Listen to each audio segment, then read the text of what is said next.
The geometry of the expanding universe.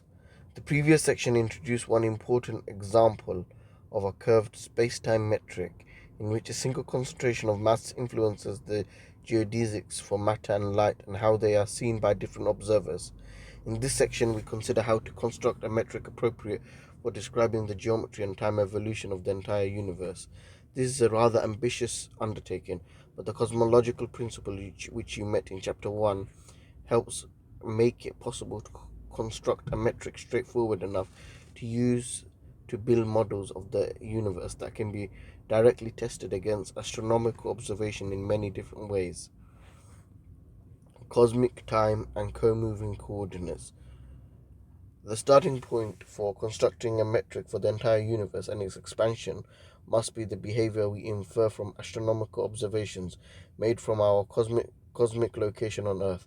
However, the previous section has shown that observers may differ in the conclusions they draw about events, either because they are in relative motion or because they are at different locations relative to concentrations of mass.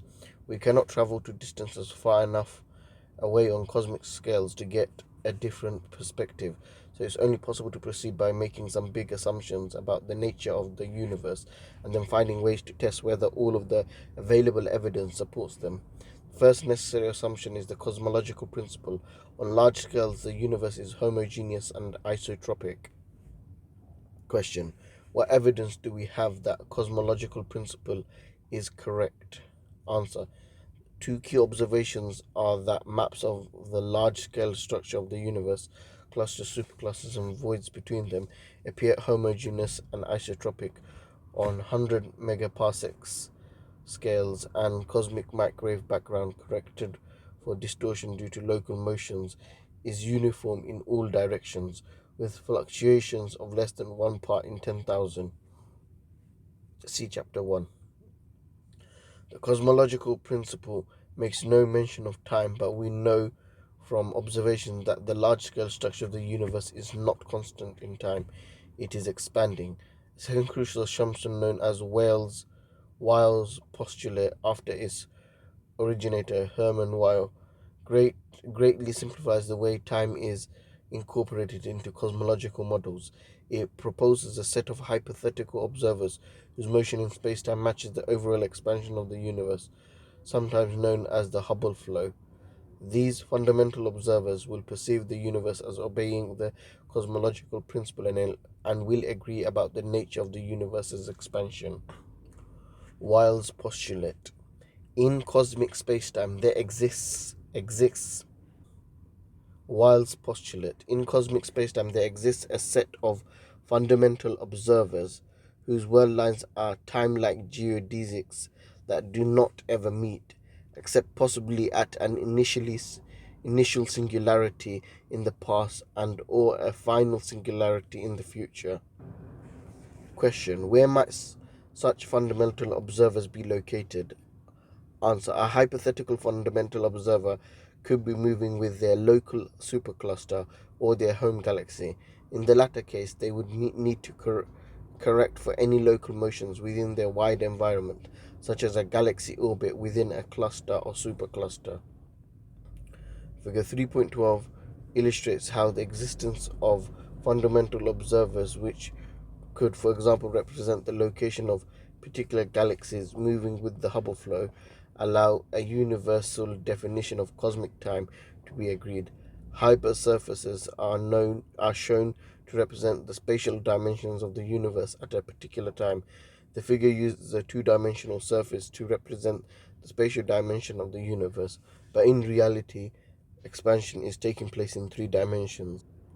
This is why the surfaces are labeled as hypersurfaces, indicating they have more than two spatial dimensions. The spatial separations between the fundamental observers are measured on the hypersurfaces, increase with time, but the cosmological principle requires that time elapses at the same rate along the world lines of all fundamental observers. But the cosmological principle requires that time elapses at the same rate along the world lines of all fundamental observers, so that all such observers can agree on the rate at which the spatial dimensions of the universe expand. World lines of fundamental observers. Figure 3.12. The world lines in cosmic spacetime are fundamental observers who see the universe as homogeneous and isotropic. The vertical axes represent a universal cosmic time that the fundamental observers can agree on, while the 2D surfaces represent the 3D spatial geometry that expands homogeneously and isotropically with time. Space-like hypersurface at T1, space-like hypersurface at T2, space-like hypersurface at T3.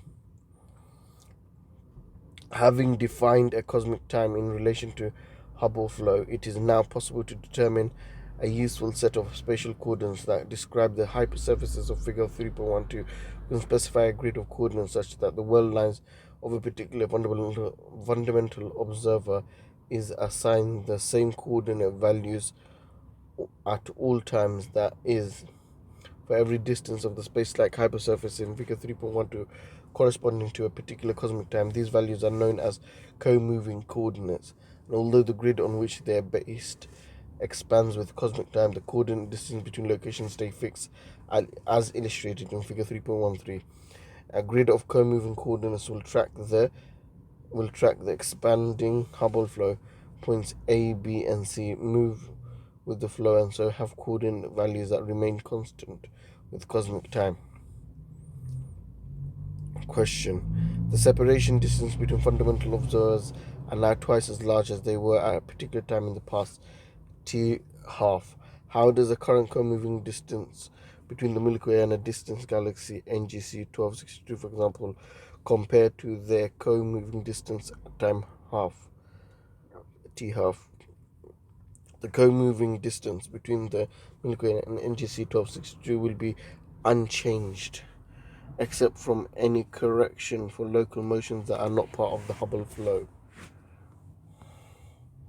The co-moving coordinate distance at a particular time is not a useful measurement for all possible purposes. For example, it won't on its own tell us how long it would take for light or a spacecraft to travel between two galaxies, but co-moving coordinates provide a straightforward way to simplify the metric for cosmic spacetime. The final ingredient we need for a cosmological metric is the scale factor, A T, where T is the cosmic time, which describes the relationship between co-moving coordinate distances and the true physical distance between objects at a particular cosmic time. In other words, the scale factor captures the rate at which the coordinate grid in figure 3.13 expands. Question. Which parameter that describes the universe's expansion and that you met earlier in the module must be closely related to scale factor, A-T? Answer. The Hubble constant introduced in Chapter 1 describes the rate of expansion of the universe at the present time, so it must be related to the scale factor. The precise relationship will be discussed in a later section. Together, the concept of universal cosmic time, co-moving coordinates, and the scale factor describe the cosmic expansion, allow a metric to be constructed to describe the large-scale geometry of the universe. The next section introduces the metric. The Robertson-Walker metric. To get a feel for the form that a cosmological metric must take, we will initially make the simplifying assumption, which is not necessarily correct, that the large-scale spatial geometry of the universe is flat. That assumption leads to the following metric for an expanding spacetime. ds squared equals c squared dt squared minus a squared function of t in brackets scale factor dr difference in r squared plus r squared difference in theta squared plus r squared sine theta squared difference in phi squared, where t is cosmic time, a as a function of t is the scale factor, and r, theta, and phi are co-moving coordinates for a three-dimensional spherical geometry centered on a fundamental observer. Question. How does the metric in equation 3.9, the one I just read, differ from the Minkowski metric of the previous chapter, and why? Answer. The spatial part of the metric shown in equation 3.9 is expressed in spherical coordinates, but the part inside the brackets corresponds to flat spacetime. This spatial part is then multiplied by a scaling factor which depends on time. This means that although the geometry changes with time, at any particular cosmic time t, it is equivalent to the Minkowski metric. The question of whether the universe is spatially flat, in which case equation 3.9 correctly describes its geometry of curves so that a more complex metric is needed, is one of the most important in cosmology. You will see later that this question has significant implications for the eventual fate of the universe. Question: what physical properties of the universe would you expect to determine whether or not it has spatial curvature? Answer: Einstein's field equations relate curvature to the overall mass and energy content of the universe. Therefore, the amount of matter and energy in the universe should determine its curvature. You will notice that in contrast to the Schwarzschild metric, equation 3.2, there is no obvious mass term in equation 3.9, and so it is not immediately clear that it can be a solution to Einstein's field equations. The explanation for this is that the scale factor term 80 depends on the mass and energy content of the universe, which influence how the scale factor changes with time. We will explore how A is related to mass and energy in the next chapter, but it is sufficient to note that this relationship leads us to cosmological models that we can test directly with observations. The best observational evidence we have at the moment indicates that the universe is spatially flat, as you will see later, but we need to incorporate the possibility of curvature into the metric to be able to explore the range of possible cosmological models and understand how modern observations are constraining them. The full cosmological metric, including curvature of space, is known as the Robertson-Walker metric. It is most commonly written as follows, where k is a spatial curvature. The Robertson-Walker metric: d squared equals c squared difference in time squared minus a as a function of time squared as a scale factor of difference in r squared over 1 minus k r squared plus r squared d difference in theta squared plus r squared sine theta squared difference in phi squared. Equation 3.10. For a flat 3D geometry, k equals 0, but it can also take a positive or negative values. Star. Some cosmology textbooks use a scaled coordinate system in which k is normalized to take only one of the three values, positive 1, 0, or negative 1. Rather than following any value for k as we do here, this this requires a slightly different definition for the scale factor. Either convention makes certain cosmological calculations simpler, but for the purpose of this book, k is not normalized and can take any value. Indicating positively and negatively curved geometries, respectively, as introduced in section 2.3.1. For the k equals 0 case, equation 3.10 simplifies to equation 3.9. It is also important to note that because the 3D spatial geometry, the part of the Robertson-Walker metric inside the brackets, is time dependent, as illustrated in the 2D schematic figure 3.12, k is also constant with time. It does not describe the curvature of four-dimensional spacetime, but only the curvature of the co-moving grid that scales uniformly with a as a function of t. Question: what are the units for the quantities a and k? Each term in the metric must have the same units as d squared, which has units of distance squared, meter squared. This requires the scale factor difference in s squared. This requires the scale factor a to be dimensionless and k to have units of the inverse of distance squared, meter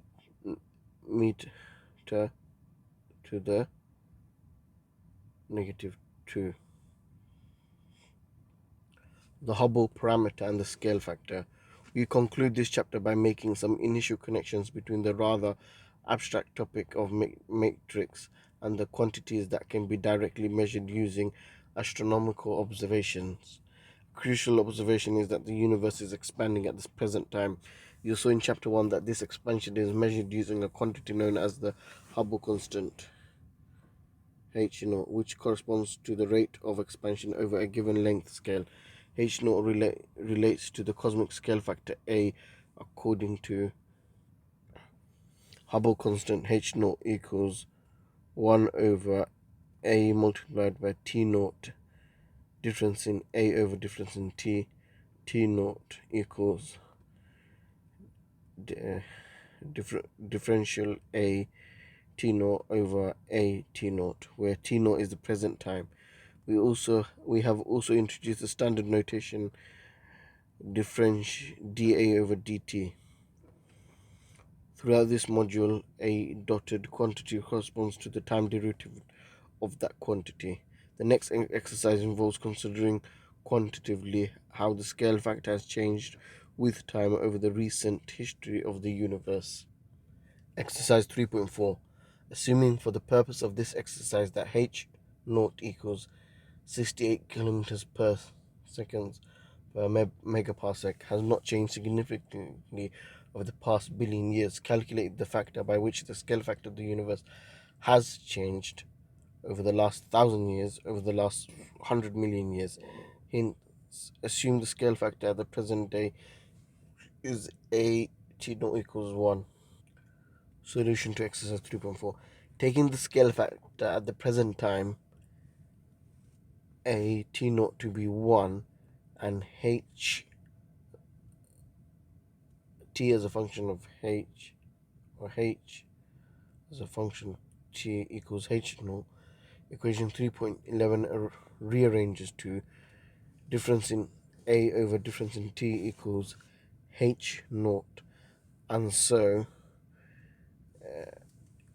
difference in a integrated, and you have with the limits t and t naught, h naught difference in integrating with respect to time t and t naught, so that a t naught minus a t equals 1 minus a t, which equals 2 h naught brackets t naught minus t. So for part A, we know that at equals 1 minus h naught 1,000 years. To evaluate this, the units of h naught and t needs to be converted to match each other. H naught can be expressed in units of per seconds as follows. H naught equals 2 times 2 times 2.2 times 10 to the power negative 18 per second.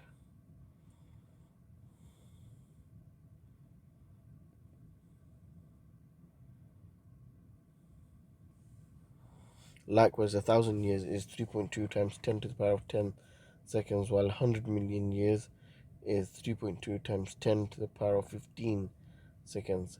Hence, for part A, at equals 1 minus 7 times 10 to the power of negative 8, which is very close to 1. And for part B, at equals roughly 0.99. To the accuracy of this calculation, you can therefore conclude that with the assumption that h naught is constant, the scale factor changed by a tiny factor over the past millennium and by a little less than 1%, roughly 0.7%, over the timescale of 100 million years.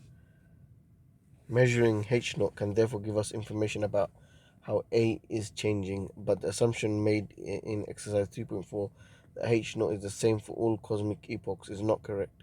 In some cosmological models, it can change significantly over the lifetime of the universe. A more general Hubble parameter is defined as h as a function of t equals difference in dA over dt divided by a, where h now represents the value of the Hubble constant at some particular time t.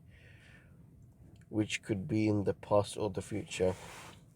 The scale factor is also related to another important observational quantity linked to cosmic time, the cosmological redshift.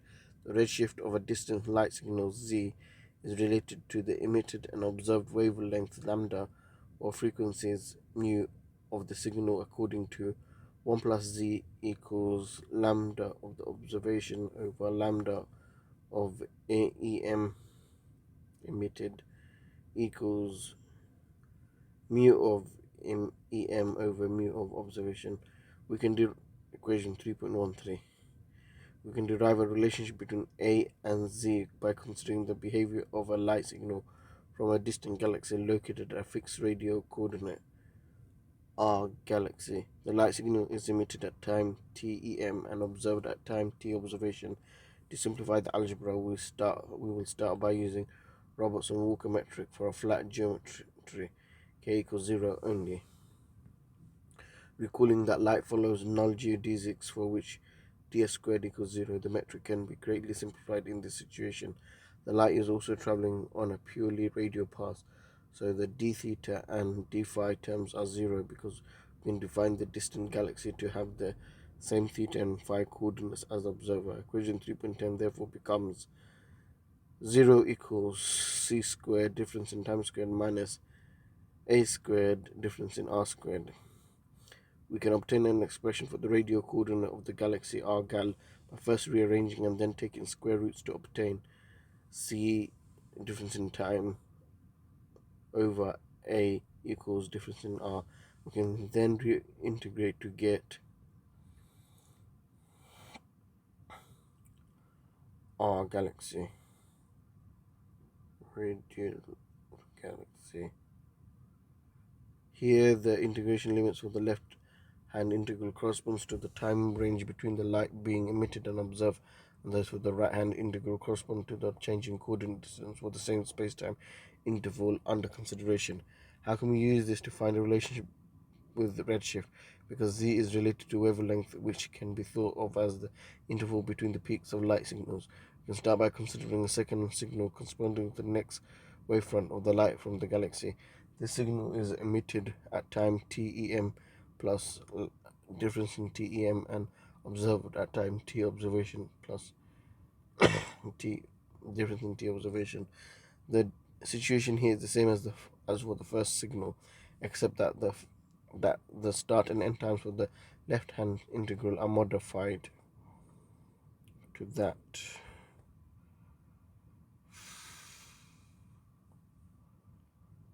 Because the coordinate distance traveled by the light our galaxy will be the same in both cases, the two expressions can be equated.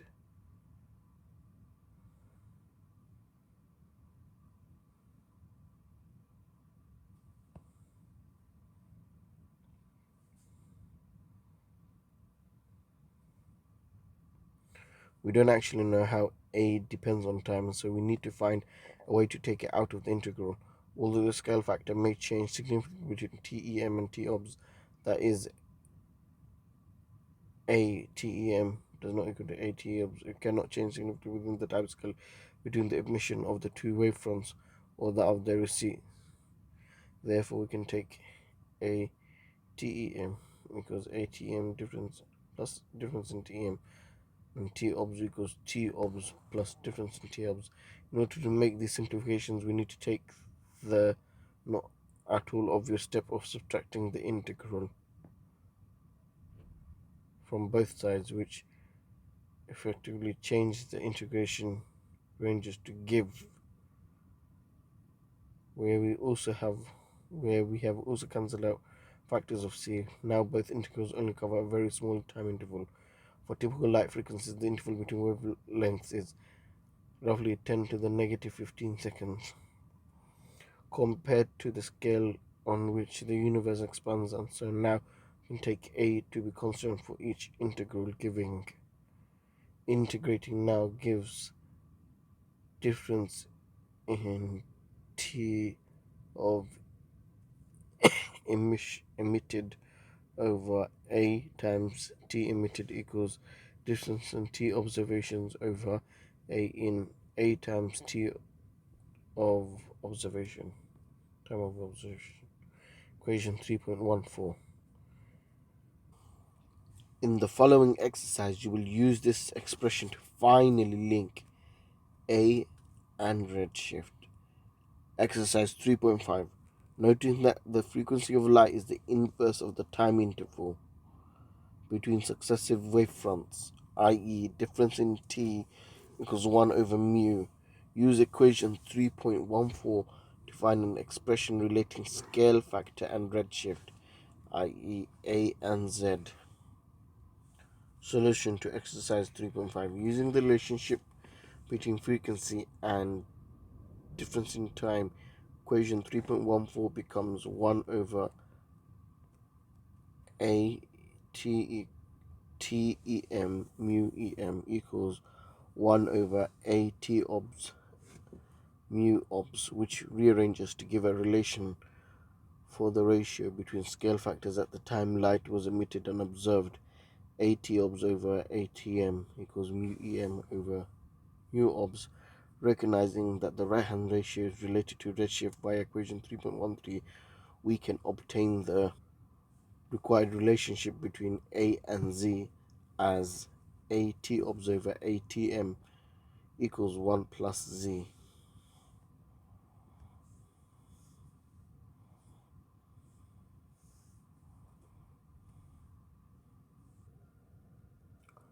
For simplicity, this discussion exercise above consider only the case of k equals 0. However, the same derivation can be carried out for the full Robertson-Walker metric. The only difference is that the term in R gal is more complicated, but it still corresponds to the same distance measure for both wavefronts.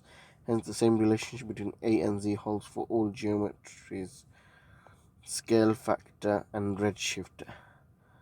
A is proportional to 1 over 1 plus Z. The redshift of a distant galaxy therefore tells us how much smaller the scale factor of the universe was at the time the light we measure was emitted. Conventionally, the present day value of the scale factor AT0 is set to 1, and so equation 3.15 becomes an equality. Exercise 3.6. Two distant galaxies are measured to have redshift of z equals 10.1 and z equals 3.6. Calculate by what factor the distance between two locations in the universe has increased in size since the time when the light we observed from each galaxy was emitted. Solution to exercise 3.6. The ratios of the scale factor at the time the light from each galaxy was emitted to its value at the present time are calculated via equation 3.15 to be that 0.09 and 0.22. Therefore, the distance between any two locations was around 9% of its current distance at z equals 10.1 and 22% of its current distance at z equals 3.6.